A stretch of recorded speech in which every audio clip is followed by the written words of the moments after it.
Welcome into our first edition of the End Zone Sports Podcast. My name is Ethan Barry.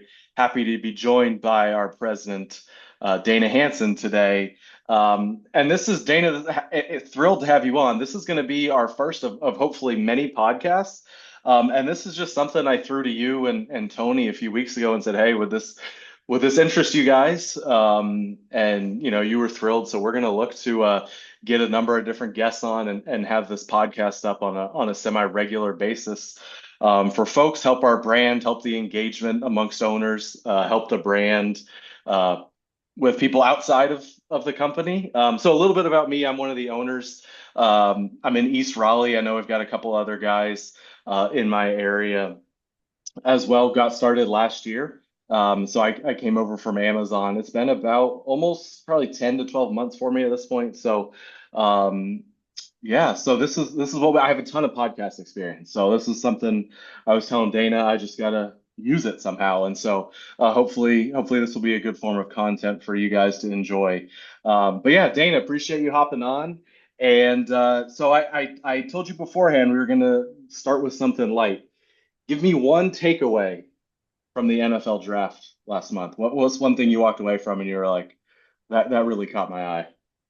For me, it's such an exciting time. It's more like it feels like Christmas, so Yeah. you get to kind of see what your future looks like if you're really into the NFL, which I am. Big Vikings fan and big Buccaneers fan. For me, I think the biggest takeaway might be just I think there were some interesting picks. I think the Vikings first pick was somebody that was a little bit of a risk. I know Tyson might get mad at me for saying this because the guy's from Florida, played at Florida, Yeah. but great guy with a foot injury. A 300 pounder with a foot injury makes me a little bit nervous. But he's young, so you can rebound from those things pretty easily. But I like the picks. I like the Bucks number one pick. I feel like he has a little chip on his shoulder, and I love being a Vikings fan. I love the Randy Moss having a Yeah. chip on your shoulder type of thing. So I'm all about it. So you're a fan of two teams. How does that work? Like when they play, when the Vikings and the Bucks play each other, like how does that work? Like for me, I'm a diehard Boston guy. Like I can't. There's no alternative option. So like how does that work when the Bucks and Vikings play? It is a little bit of a issue. So I grew up in Minnesota, loving the Vikings. If you look at any pictures of me as a kid, I'm wearing Viking something. It could be Viking socks, Viking pajamas, like whatever. Usually a Vikings jacket of some sort. So when I moved to Tampa a little over 20 years ago, I was still a Vikings fan. And then anytime they would, I would always kind of pull for the home team, for whatever. If I live in Tampa, I'm going to pull for the Bucks. But I would always go Vikings over the Bucks. Now that Mhm. I've lived in Tampa for, like as long as I kind of lived in Minnesota, it is kind of it depends on who has the better chance of making the playoffs. That's what it comes down to for me. Right. That's who I'm pulling for that year. All right, well let's get into it. Tell me a little bit. I mean, look, we all know who you are, right? You interview us all as we're coming through the process and get to know you during onboarding. Tell us a little bit about your role that we don't see. Like what's something that you do behind the scenes that we don't notice, that we don't know it's you, but we wouldn't be able to function without it. What's something like that that you do? Yeah, Ethan, and I want to thank you for putting this together. I think it was a great idea. Thanks for letting me be your guinea pig and First try guest, be yeah. the first one. I'm pretty excited about that. So, a great idea. I think that people realize that I'm here to help grow the brand. I think they may not realize how much Tony and I are talking about different systems, procedures, really kind of the future of the company, creating, trying to help create more structure. I'm even talking to Nick Patel about the website. I'm talking to, there's just kind of a lot going on behind the scenes. In fact, super pumped about Tyson being promoted to the director role of franchise Mhm. support. And that's something that I was very involved with, and I helped bring in an expert to help him. Tyson has a ton of experience in the corporate world. He has a ton of experience as a franchise owner, but I wanted to bring in a subject matter expert on support and coaching and to make sure that we're like going to really maximize this opportunity. So I think those are probably some of the things that people don't think about. I'm also always looking to figure out what are ways that we can grow revenue for each one of our franchise owners. So I think a lot of the focus for me has, people, and rightly so, is kind of growing the brand. But how do I help our owners make more money? How do I help our visibility? How do I improve our processes? And that's something that I don't know if people assume that I'm in Yeah. those things or not, but I'm, Tony and I are on the phone quite a bit during the day, and he's Tony's a great partner. Tell us a little bit about how you got started with Endzone. Was your and Tony's relationship existing prior to getting started, or is that just something you've developed and this was something that really interested you? Yeah, Tony and I met way back in our advertising days, and we worked for Verizon. And Okay. this is going to date us, but I'm going to say it. So we actually worked for Verizon in the Yellow Pages. So we did Yellow Page advertising, and that's where we met, and just became really really close friends. And he was my first hire in franchising. So when I got into franchising just before he did. I found out, man, like I loved it. I love the idea of franchise owners being in business for themselves, but not by themselves. And, a proven concept where they've already made the mistake, so you don't have to, that type of a thing. Right. So I hired Tony. He and I worked together for 8 years. He kind of broke off and did his thing. And I stayed at that company for a little while longer. And then I was recruited by another company. And then we had always wanted to work together. Hmm. And the timing was just never quite right. And thankfully, a little over 2 years ago, 2.5 years ago, the timing came right. And I was absolutely thrilled to be here. So it's kind of crazy that that time went by so fast. But yeah, Tony's a really good friend of mine and somebody that I he's smart, and he keeps, but he also keeps things light. I love how much he's put this company on his back, and it's nice to be able to start being able to delegate some things and take some things off of his plate a little bit. When you are going through the interview process with potential franchisees, what are some of the things that you're looking for, both from a positive and from a negative perspective? Like, what's something if somebody says X, you're like, okay, this really caught my eye. This person's very interesting. Or if they say Y, ooh, I don't know about that. I don't want to hear that. What are you looking for in those interviews? I'm really looking for someone that number one has a sense of fun about them, kind of a sense of humor. I want somebody that smiles. I want somebody that's engaged, because I'm ultimately thinking, how are parents going to respond to this person, or how are coaches going to respond to this person, and would they be a good neighbor? If they're a franchise owner, and they're your neighbor, I want to make sure that they're going to be a great neighbor, somebody that you're going to call up and say, "Man, hey, we're having a barbecue. You want to come over? Let's do a breakfast type of thing." Hmm.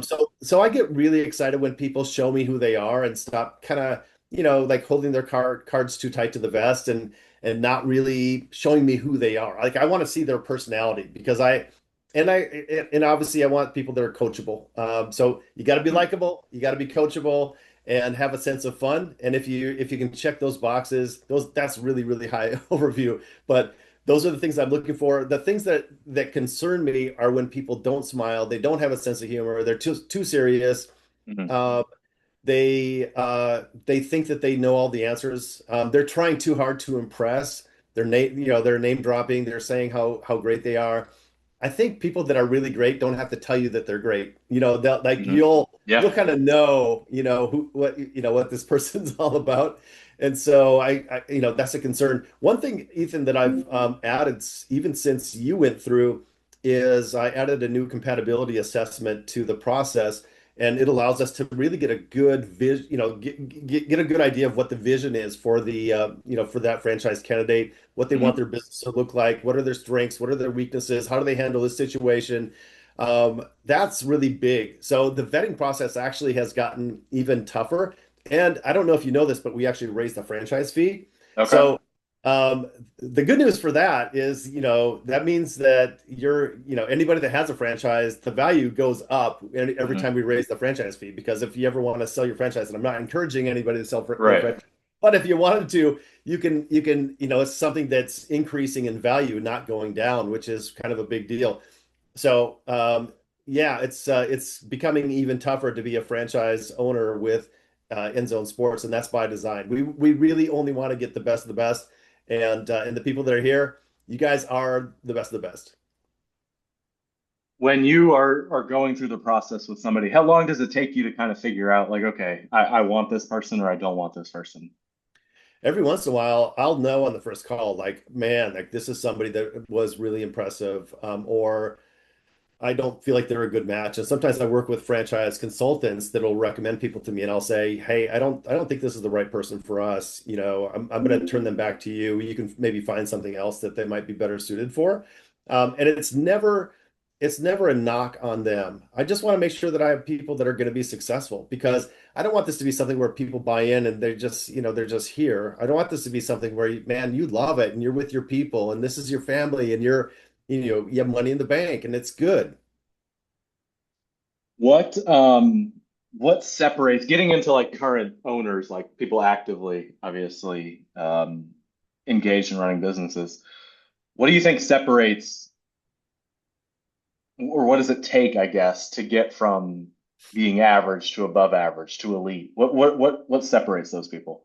I really feel like you get out of anything what you put into it. And I think the high performers are the ones that are putting in the time and effort, and they're always looking to improve. They're always looking for ways like what can I do differently? What can I do better? They're reaching out to us, they're reaching out to other franchise owners that are maybe in similar markets or that are doing really well. I would say that the skill set that you really need, I think you do have to have a great attitude and be fun and just likable. Hmm. But I Yeah. also feel like the more organized you are, the better. I feel like if you're a really good communicator, man, that's huge. I look at somebody like Tyson. He's very down to earth and very calm, cool, collected. He's not one of those rah-rah guys, but he is exceptional. And I Hmm. can see why he is, now that I'm working a little bit more directly with him, I can see why his business is so successful, because he gets back to you right away. Like you need something, he knows it, or he's gonna figure it out. He's been blazing the trail with this new model, this new profit center that we're rolling out for after schools, for elementary schools, after an after school program that's an alternative to chess club, for example. And Okay. he, and I think one of the things that also separates the best from the others is they're willing to like if we tell you to put out X amount of road signs, they put out that many road signs plus another 50 or another. Like they're just always going a little bit above, and they're looking to do more. So I think part of it is a mindset. Like this. And I think there's also people that like this has to work. I'm going all out. I'm burning bridges behind me, and those people are like, hey, like it's sink or swim. Like I'm Hmm. I'm I'm doing this. And I Yeah. and I think once people are able to really settle into a flow. I think there's some people that are kind of paralyzed by the fact that they, like the activity part, or if you're approaching a preschool, they're nervous. They think, man, I have to be a salesman. I've never done sales. I don't want to do sales. Like, it's kind of scary because your mind, creates these scenarios that are not real, and that's why we try to practice with the owners before they go out, so that they have kind of that they know kind of what more to expect. But I would say also that the people that are the most successful are the ones that are also looking to lead. They're looking to, lead by example. They're looking to, be part of, I have a lot of owners that will reach out to me and say, hey, what can I do for you guys? It's not just what can you do for me? It's like what can I do in return? And I think that's a partnership. That's a franchise partner. One more for you, and then we'll finish up with a couple of lighter topics. How much time would you say it takes to from start to turning into like a well-oiled machine? Like if somebody's sitting there like, man, I've been doing this a couple of months, I'm discouraged. Like what sort of realistic time frame are you looking at to say, okay, this is when you can really get up and be sort of established in your community, in the schools, running a league, whatever it may be. I think that first year is telling because you're learning a lot. You're trying to transition maybe from your job. There's a lot of things that are going on, a lot of moving pieces. Everything is new. You're trying stuff for the first time. You might try the leagues and certain sports are, maybe more popular than others in your area. And there's just a lot of things. So I really feel like that first year is awfully important because that first year really sets up your second year. The more success you have, the earlier you taste a little success, the better it is for you. And we have a franchise owner named Greg up in Philly. He just started out a couple of months ago. He has about 80 kids already in his preschool program, which Yeah, is pretty nice. Yeah. amazing. Yeah. Um, and I and you know but not everybody's going to do that. You want to think about this in terms of, with the junior program, man, if you get 1 out of 3 or 1 out of 4, man, like that's, not so I think it's easy to get discouraged when it doesn't work right off the bat. But I think that if you have that mindset, it's not working at this moment, but it doesn't mean it's not going to work. Tyson's biggest, school that he got, he got it 4 years after the fact that he visited them, but he kept on coming back. He kept on coming back, and guess what? That school alone, yields $100,000 in revenue for Tyson every single year. But it took him 4 years to get there. Right. Right. So that's a pretty exciting, the guy, yeah, he kind of seems like laid back, but Tyson's a beast. This is the official Tyson fan club, huh? Is it I, Kaylee? Kale, yeah. So Kale. Sorry, Tyson, sorry, yeah, Tyson. Tyson Kale, yeah. I'm sorry, I don't mean I shouldn't be like, Tyson's not paying me to say this, but I've been working No, with him so much lately that he's yeah. fresh in my mind, and I'm like, the guy. The good news is, um, Tyson is also there to, not just inspire, but also to teach. And I think he genuinely cares about the success of the owners. We brought on Jeremy Rose, to work with, in our preschool program. Jeremy is, man, I love Jeremy. I knew Jeremy before I came here, Okay. which is interesting. So, the guy has a great preschool program too. We have so many great people in this brand.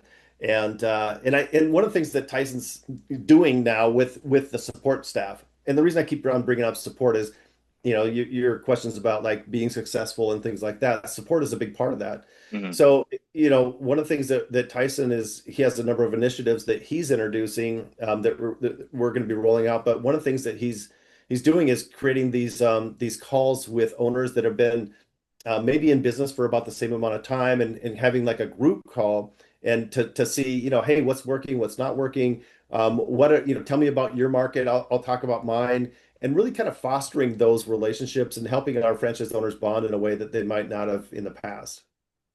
Well, we got to save some juice. I'm hoping to get Tyson and Jeremy on here, so we got to Oh, save some juice to let them talk there too. Location wise, what's an area in the country that we're looking to get into that we haven't yet?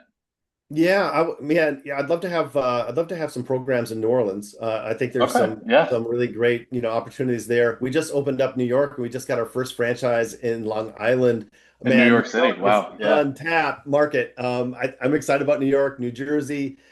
We have some great markets that are coming up. Last question for you. We've got our conference coming up next month. What's one thing you're looking forward to about the conference? Man, the fact that it's not going to be the Tony and Dana show, not that I mind it, and not that, but I really think the having the focus be more about these breakout sessions. It's going to be heavy on breakout sessions where we have owners that are going to be, subject matter experts talking about this or that, and we're gonna have all these different breakouts for our franchise owners to really come away from the conference not just excited, rah rah rah, like, hey, like I'm going out there and I'm gonna implement these new things that I just learned. I don't have any other questions for you. You got anything else you wanna throw out there for the people? No, I think No? that's I appreciate the opportunity, Ethan, to talk about it. It's Yeah. this is a fun business. I love it. It's something that I really enjoy, and I really appreciate all of our franchise partners and the fact that you guys are out there every day making this happen. Man, I have so much respect for each and every franchise partner that we have. Well, Dana, appreciate your time. And first episode, I think we did okay, right? No cuts or anything. So we will our next guest, whoever that may be, we'll have some big shoes to fill. Appreciate your time, Dana. Ethan, you're the best, man. Thank you for making the time and thanks for setting this up.